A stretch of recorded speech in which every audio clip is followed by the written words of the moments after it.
Sir काय सांगा, राज्य सरकारने एक महत्त्वाची योजना आणलेली आहे, मुख्यमंत्री माझी लाडकी बहीण योजना। या योजनेसाठी महिलांना बँकेमध्ये खाते उघडण्याची गरज आहे। लातूर जिल्हा मध्यवर्ती बँकेने एक महत्त्वाचा निर्णय घेतलेला आहे, निशुल्क म्हणजे झिरो बॅलन्स खाते उघडण्याचा निर्णय घेतलेला आहे। तुम्ही बँकेचे तरुण चेअरमन आहेत, कशा पद्धतीने बघता?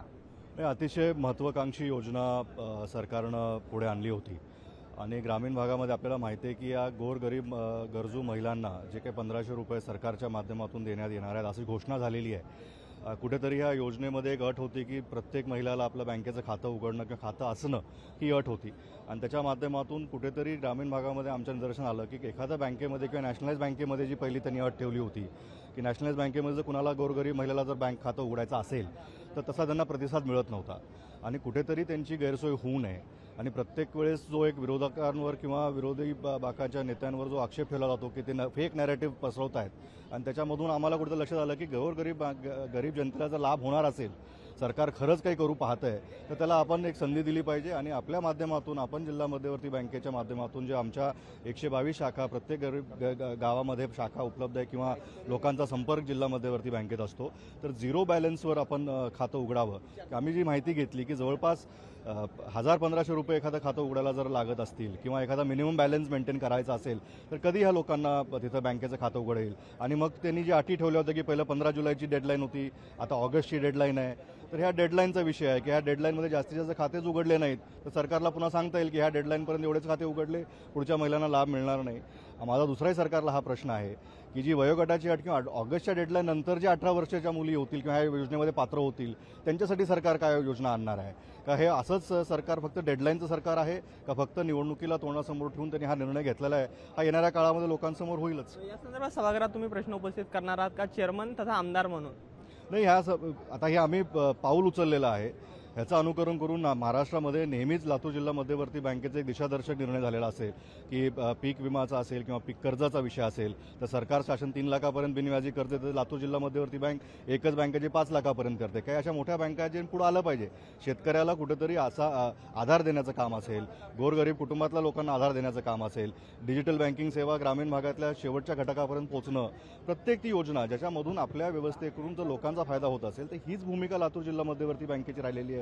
आमचे नेते आदरणीय विलासराव देशमुख साहेब असतील, दिलीपराव देशमुख साहेब असतील, अमित भैया असतील, कुठेतरी लोकांचा फायदा झाला पाहिजे ह्यासाठी आम्ही ही निर्णय घेतला आहे। मला आशा आहे की आमचं बघून की झिरो बॅलन्स अकाउंट सरकारच एखादा निर्णय घेईल किंवा बाकीच्या जिल्हा मध्यवर्ती बँकेला मी आवाहन करू इच्छितो की आपापल्या भागामध्ये आपण ही योजना अतिशय चांगल्या पद्धतीने राबवावी आणि महिलांना हा लाभ मिळवून द्यावा। जरांगे पाटील यांनी सरकारला 13 जुलैची मुदत दिलेली आहे। काल मनोज जरांगे पाटील लातूर जिल्ह्याच्या दौऱ्यावर होते, कशा पद्धतीने पाहता? तुम्हाला वाटतं का सरकार या डेडलाईन पर्यंत आंदोलनाचा आरक्षणाचा प्रश्न मार्गी लावेल?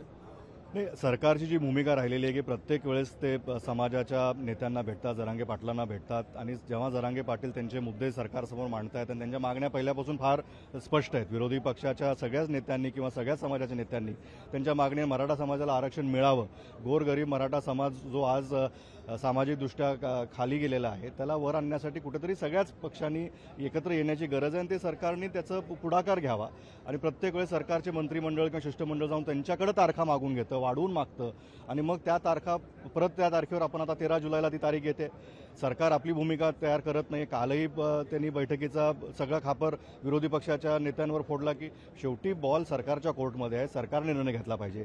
एक दिवशी अधिवेशन सरकारनं घेतलं त्यावेळेस विरोधी पक्षांच्या सगळ्या नेत्यांनी एकमताने तो ठराव पारित केला। फेब्रुवारीमध्ये आपलं हे अधिवेशन झालं, त्याच्यानंतर आम्ही म्हणलो होतं की जे काही 57 लाख नोंदी सरकार म्हणते आम्ही केल्या कुणबीच्या, त्याचा व्हाईट पेपर सरकारनं काढला नाही। 8 लाख हरकतीवर काय झालं सरकार आज भाष्य करत नाही आहे, आपल्याला तेही बघितलं पाहिजे। सरकार केंद्रामध्ये त्यांचं आहे, राज्यामध्ये त्यांचं आहे, तर त्याचं परिपत्रक त्यांनी केंद्र सरकारकडे पाठवलं आहे का? जनगणना व्हावी ही भूमिका सरकारची आहे का नाही? कुठेतरी प्रॉब्लेमचं समाधान शोधण्याऐवजी तो प्रॉब्लेम तसाच कसा चिघळत राहील आणि विरोधी पक्ष आणि सत्ताधारी पक्षामध्ये हा वाद आणि सत्ताधारी पक्षातलेच काही मंत्री माध्यमातून समोर जाऊन किंवा बाहेर जाऊन काय बोलतात हेही समाजासमोर आलेलं आहे आणि हे सगळ्या गोष्टी समाजासमोर आहेत की त्यांची भूमिका काय आहे की फक्त राजकारण करायचं आरक्षणाचं, ओबीसी मराठामध्ये तणाव कसा निर्माण होईल आणि ह्याच्यामधून समाधान शोधायचं नाही। कुठेतरी सरकारची भूमिका दिसते आणि सरकारने हा विषय जरांगे पाटलांचा निर्णय फार सोपा आहे की सरकारने हे आता आम्हाला क्लिअर करून द्यावं की 13 तारखेला त्यांची भूमिका काय आणि आम्ही ते वाट पाहतोय। शेवटचा प्रश्न, विधान परिषदेच्या निवडणूक आहेत, काँग्रेस पक्षाकडून प्रज्ञा सातव यांना उमेदवारी देण्यात आली आहे, 37 मतं काँग्रेस पक्षाकडे पक्षाकडे आहेत. हॉटेल पॉलिटिक्स होणार आहे. सर्व पक्षाचे नेत्यांना आमदारांना हॉटेलमध्ये ठेवलं जाणार आहे. काँग्रेस पक्षासंदर्भात या संदर्भात काय निर्णय झालाय का? तुम्हाला काय सूचना वगैरे आलेली आहे का? नाही, अजून ह्या सगळ्या गोष्टी वरिष्ठ पातळीवर चर्चा होत असतात. वरिष्ठ नेते याच्यामध्ये सहभागी होत असतात. जसा आम्हाला निरोप मिळेल त्या पद्धतीनं आम्ही ज्यांना आम्हाला कोटा जो असेल तो सरकार देईल. आणि याच्यामध्ये आपण सरळ आत्ताच सांगितलं की 23 मतांचा कोटा आहे आणि काँग्रेसकडे 37 मतं आहेत. त्यामुळे प्रज्ञा सातवचा विजय आजच निश्चित झाला असं वाटतं आम्हाला. धन्यवाद. त्यामुळे पाहू शकतो की धीरज देशमुख यांनी सांगितलेलं की प्रज्ञा सातव यांच्यासाठी काँग्रेस पक्षाकडे उमेदवार मतांची संख्या अधिक आहे. त्यामुळे प्रज्ञा सातव ह्या निवडून येणार. याचबरोबर लातूर जिल्हा मध्यवर्ती बँकेने जो काय महिलांसाठी महत्त्वाचा निर्णय घेतलेला आहे त्या संदर्भात धीरज देशमुख यांनी माहिती दिलेली आहे.